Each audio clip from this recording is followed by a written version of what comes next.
இன்றைக்கி நம்ம வெந்தயக்கீரை பருப்பு கடையல் எப்படி செய்யுதுன்னு பார்க்கலாம். குக்கரில் பருப்பு கழுவி தண்ணி ஊற்றி எடுத்து வச்சுருக்கேன்.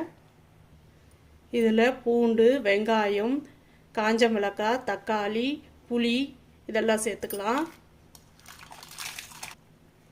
மஞ்சள் தூள் சேர்த்துக்கலாம். குக்கர் மூடி போட்டு 5 விசில் விட்டு வேக வச்சு எடுத்துக்கலாம். வெந்தயக்கீரையை வேக வச்சு எடுத்துக்கலாம்.